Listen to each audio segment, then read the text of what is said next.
అది వెళ్ళిపోయిందని కూడా తెలిసిపోయింది. ఎక్కడికి వెళ్ళింది అంటే ఒక చోటకి వెళ్తుంది. అది ఎక్కడికి వెళ్ళిందో ప్రపంచంలో ఉన్న ఏ గ్రంథం ఇప్పుడు ఇంతవరకు చెప్పలేదండి, చెప్పలేదు. బైబిల్ చెప్తుందండి, బైబిల్ చెప్తుంది. మనిషి మట్టి నుంచి తయారయ్యాడు, మరణించిన వాడు మొన్నైనది ఎన్నుకునే వాళ్ళే మొన్నైపోద్ది. తన దయచేసిన ఆత్మ, దేవుడు మనకిచ్చిన ఆత్మ ఉంది కదా, అది దేవుని దగ్గరికి వెళ్ళిపోద్ది. దేవుని దగ్గరికి వెళ్ళిపోయిన తర్వాత ప్రభు గారు ఎందుకు వచ్చారు, క్రైస్తవులు ఎందుకు నమ్ముకోవాలి, క్రైస్తవాన్ని ఎందుకు నమ్ముకోవాలి అంటే ఏదో ఆషామాషిగా నమ్ముకునేది కాదండి. ఇది మరణించిన తర్వాత ఇంక అయిపోయింది వీడి బ్రతుకు అనడానికి ఉండదండి. దేవుడు రాసింది ఏంటంటే సజీవులుగా ఉండడానికి. యేసుప్రభుని ఎందుకు నమ్ముకోవాలంటే హెబ్రీయులకు రాసిన పత్రిక 4:12 ఎందుకనగా నమ్ముకోవాలంటే, ఎందుకనగా దేవుని వాక్యం అంటే దేవుడు ఈ మాటలు రాశాడు ఇందులో. దేవుని వాక్యము అంటే ఇందులో ఉన్నాయన్నీ దేవుడు మాట్లాడిన మాటలు. హెబ్రీయులకు రాసిన పత్రిక 4:12 ఎందుకు నమ్ముకోవాలంటే దేవుని వాక్యం అంటే దేవుడు ఈ మాటలు రాశాడు ఇందులో. ఈ మాటలు బైబిల్ అంటే ఏంటంటే దేవుడు రాయించిందండి. అందుకని దీన్ని మేము దీన్ని ఎంత దైవంతో వాడతామంటే దేవుని వాక్యము అంటే ఇందులో ఉన్నాయన్నీ దేవుడు మాట్లాడిన మాటలు. దీన్ని ఎందుకు మేము అంత విలువిస్తామంటే ఇందులో ఉన్నాయన్నీ దేవుడు రాయించిన మాటలండి. దేవుడు భక్తుల ద్వారా రాయించిన మాట. ఏ భక్తులు రాయలేదండి, రాయడానికి ఆయన ఉపయోగించుకున్నాడు. చెప్పింది ఆయన అంటే ఇది దేవుని మాట, చెప్పి రాయించిన మాటలు ఇవి అంటే దేవుడి మాటలు అనమాట. ఎందుకు మనం దేవుడిని నమ్మాలంటే, ఎందుకనగా దేవుని వాక్యము సజీవమైందట. సజీవం అంటే చచ్చిపోంది. ఇప్పుడు మనం కొట్టులోకి వెళ్ళి సామాన్లు కొనుక్కుంటాం, వెంటనే మనం ఏం చూస్తామంటే ట్యాబ్లెట్ కొనుక్కున్న ఏం చూసినా ఎక్స్పైరీ డేట్ చూస్తాం లాగా. అంటే ఏంటి, కొన్ని రోజుల్లో అది పాడైపోతుంది. మీకున్న ఆలోచనతో చెప్పండి, ఈ సృష్టిలో ఏదన్నా పాడవని ఉందా? మీకున్న ఆలోచనతో చెప్పండి, ఈ సృష్టిలో చెట్లు, పొట్లు, నీరు, బిల్డింగులు, ఆస్తులు, పాస్తులు ఇవన్నీ బంగారం ఇవన్నీ ఏదన్నా పాడవని ఉందా? అన్నీ పాడైపోతాయి. మీకు తెలియదు. యేసుప్రభు గారు ఇంకోటి చెప్పారు, ఒక రోజు వస్తుందట ఇదంతా లైమ్ అయిపోతుందట, సూర్యుడికి కాంతి ఉండదట, చంద్రుడు ఎర్రగైపోతాడట, భూమి ఆకాశం మొత్తం విస్ఫోటన కింద అయిపోయి పోద్దట. అంటే ఈ భూమి మీద కొన్నాళ్ళకి ఏమీ ఉండదు, వాక్యం ఒకటే ఉంటుందట. అంటే ఇదిగో ఈ మాటలు మాత్రమే ఉంటాయట. ఎలా కుదురుద్ది? ఎలాగా? మరణం ముగింపు కాదు, మరణం తర్వాత మరో బ్రతుకు ఉంది. ఆ బ్రతుకు గురించే క్రైస్తవులకు రావాలి. వచ్చిన తర్వాత ఆయన వాక్యాన్ని బట్టి బ్రతకాలట, ఆయన మాటను బట్టి బ్రతకాలట. ఎందుకనగా వాక్యము సజీవమై అన్నాడు. అంటే ఆయన మాట సజీవమైందట, ఇక పోదటది. ఎలా కుదురుతుంది మనకి? ఎన్ని పోయిన తర్వాత వాక్యం ఎక్కడ ఉంటుంది అంటే, వాక్యం ఎవరు అంటే యేసు ప్రభు వారే వాక్యం. ఆయన వాక్యాన్ని బట్టి బ్రతకాలట, ఆయన మాటను బట్టి బ్రతకాలట. ఎందుకనగా వాక్యము సజీవమై అన్నాడు. అంటే ఆయన మాట సజీవమైందట, ఇక పోదటది. ఎలా కుదురుతుంది మనకి? ఎన్ని పోయిన తర్వాత వాక్యం ఎక్కడ ఉంటుంది అంటే, వాక్యం ఎవరు అంటే యేసు ప్రభు వారే వాక్యం. అర్థమవుతుంది కదా? వాక్యం ఎవరంట? యేసు ప్రభు వారు.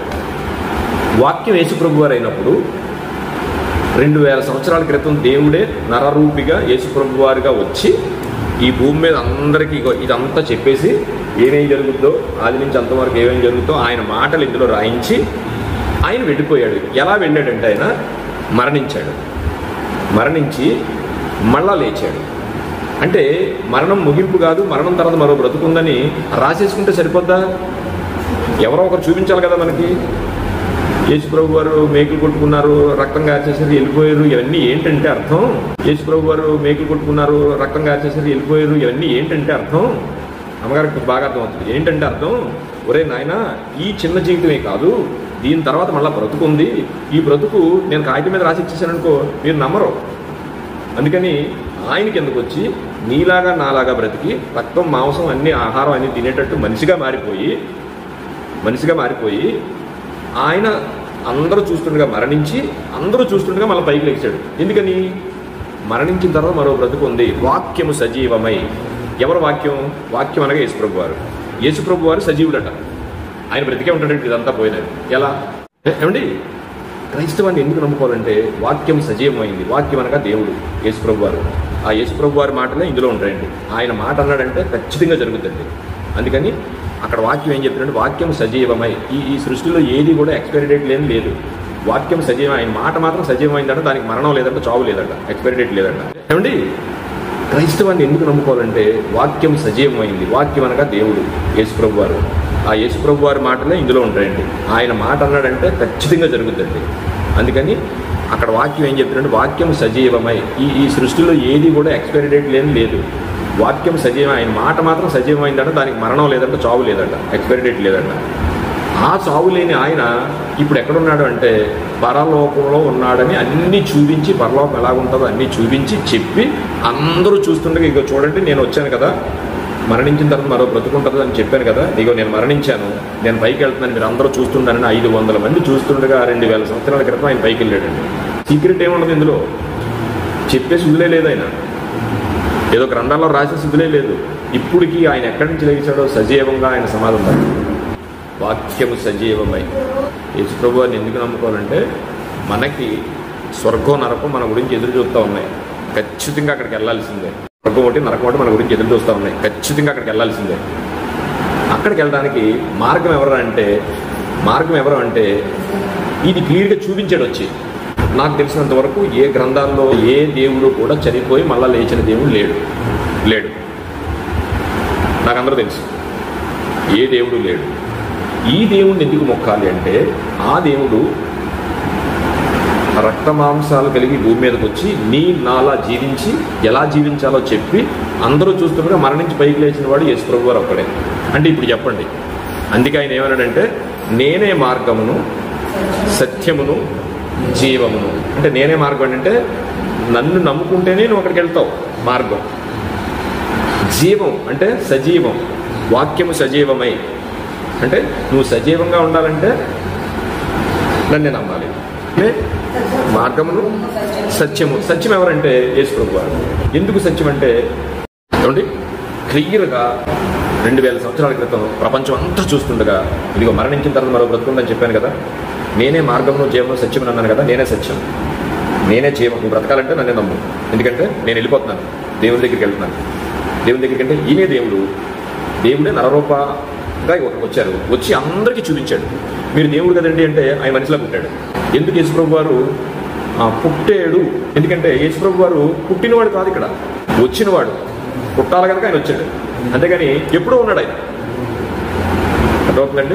ఓకే అయ్యా, ఇదండి యేసుప్రభుని ఎందుకు నమ్ముకోవాలంటే ఇదన్నమాట. ఆయన సజీవుడై వాక్యం చదివాడు సార్, క్లోజ్ చేస్తాను. వాక్యము సజీవమై బలము కలదై రెండంచులు గల ఎటువంటి కంటెను వాడిగా ఉండి ప్రాణాత్మలను, చూడండి ప్రాణం ఆత్మ, చూడండి ఈ రెండిటిని కంట్రోల్ చేసేది ఈయన మాట మాత్రమే. ఎందుకంటే చూడండి ప్రాణం ఆత్మ, చూడండి ఈ రెండిటిని కంట్రోల్ చేసేది ఈయన మాట మాత్రమే. ఎందుకంటే ఎంతమంది నక్సలైట్లు క్రైస్తవులు కింద మారారు తెలుసా? పోలీసు వాళ్ళు ఇగో మా అబ్బాయిని నక్సలైట్ అయిపోయాడండి, మా అబ్బాయిని తాగుడు మానట్లేదండి, మా అబ్బాయిని వ్యభిచారం మానట్లేదండి అని తల్లిలే పోలీస్ స్టేషన్లో పెట్టించేది మారిన వాళ్ళు కూడా ఈ వాక్యం విని మారారండి. కొన్ని వేల మంది ప్రపంచంలో ఉన్నారు, అది మీకు కూడా తెలుసు. మీ ఇంటి దగ్గర ఎవడో ఒకడు ఉంటాడు, ఇదివరకు తాగే తిరిగి వాడండి, ఇప్పుడు దేవుడు నమ్ముకున్నాడని. ఒకళ్ళన్నా తెలుసా మీకు? ఏమైందనుకున్నారు వాళ్ళకి? వాక్యము సజీవమై బలము గలదై రెండంచులు గట రెండు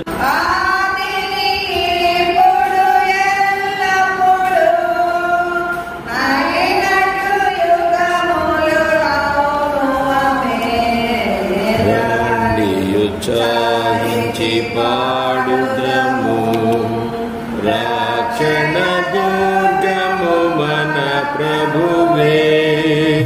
ఈ భారతావనిలో దానియేలులాగునా నన్ను జీవింపచేయవా యేసయ్యా. స్థిరమైన నిర్ణయం, ఉన్నత దర్శనం, ఘనమైన ప్రార్థన. దానియేలులాగునా నన్ను జీవింపచేయవా. పరిశుద్ధ జీవితం, మేలిమి సాక్ష్యము, బలమైన విశ్వాసము. యేసయ్యా